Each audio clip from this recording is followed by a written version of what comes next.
Binasurahan ko pala itong maliit guys. Ngayon, dahil yung pula kong taniman ng aking patatas last year, may nakatanim na iba at nasa labas. Kaya ito na lang ngayon. Wala dito yung aking son-in-law. Butasan ko sana siya ng gamit yung drill. Wag na lang, hindi na ako makapag-antay guys kasi gana-gana itong ano ko, pagkukulikot ko dito sa aking working area, gana-gana. At kailangan ko na rin talaga siyang itanim dahil yung patatas hindi kaagad nagamit ng anak ko. In fact, 2 buwan na yan nakalabas. So ngayon nagumpisa na siyang magdahon. Saka iba pala guys, no, may ipakita ako sa inyo kasi nilagay ko lang siya sa isang pan. Diyan ko lang siya nilagay guys. Ayan, malungkot yung kanyang tubo kasi naabutan lang siya ng ulan at ayan, hindi maganda yung tubo niya. Pero noong isang araw, 2 dyan, isa lang pala, nilagay ko dito. Ayan guys, nagdadaho na siya. Basta nilagay ko lang siya dyan. Gusto talaga pala niya ng lupa. Ayan, kaagad siyang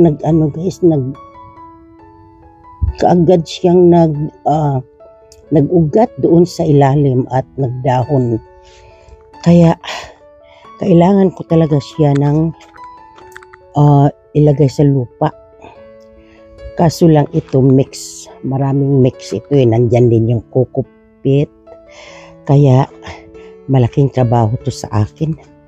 Ayan, ilalagay ko yun dito at magkalat-kalat ako dito sa aking working area. So ako'y nakapajama pa guys kasi nandito lang ako sa bahay. Ay, hapon na ngayon. Pag andito lang ako sa bahay, hindi lumalabas, maghapon talaga ang aking pajama. Tapos marumi na ito, ilagay ko. Kaya marami ako labahan guys dami kong labahan. So dito ako magkalat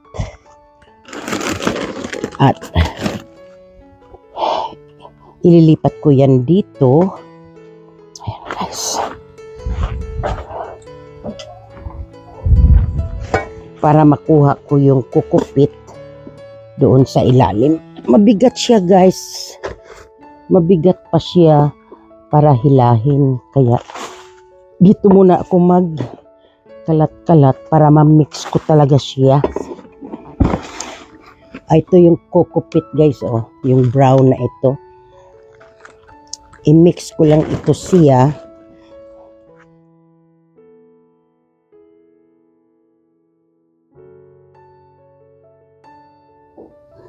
Nag-save pala ako ng pangdagdag ko sa aking mga pots at doon din sa aking little vegetable planters.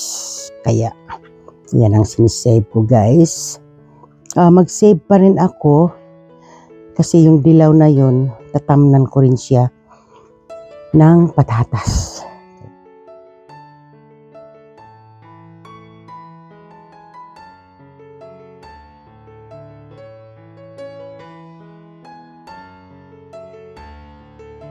Kaya ayan guys,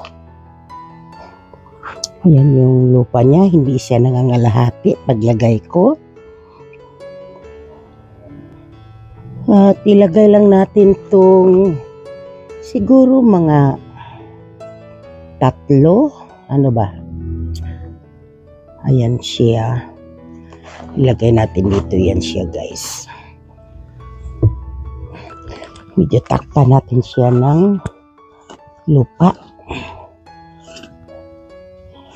At pagkatapos, didiligan natin. Yan guys. Yan, uusbong na lang yan siya. Basta nasa maganda siyang lugar na paglagyan natin. Yan. Habang tumataas siya, dagdagan natin siya ng lupa. So sa ngayon, ano siya guys, wala pa siya sa kalahati. Yan, wala, nandito lang siya guys, nandito lang siya.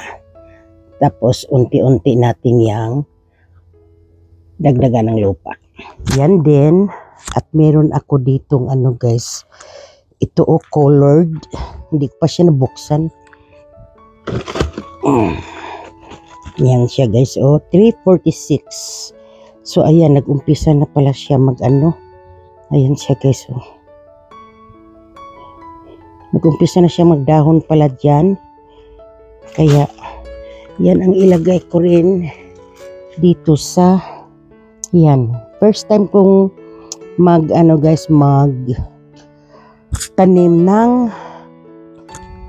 may kulay. Ayan. Subukan natin. Ito pala yung may kulay guys. Ayan siya Dahil wala siya sa lupa, kaya ganyan ang itsura niya. So ilagay na natin to dito sa lupa. Nabili ko siya ng 346. Kaya abangan-abangan. Ayan na guys. Nailagay ko na siya. Inalis ko na tong halaman dito. Ayan. Kasi ayan siya guys. Ewan ko ba bakit basang-basa siya. Hindi, kaya siguro ayong tumubo. Diyan siya nang galing. Inilagay ko na yun dyan. Yun yung may tumubo na nandoon. Pinakita ko sa inyo yung una. At ito naman yung isa. At yun, dito ay colored. So ngayon guys, ako'y maglilinis na dito. Takpan ko lang siguro yan siya. Italagay ko sa tabi. Anong magagawa ko? Dahil kailangan din namin tong lugar na ito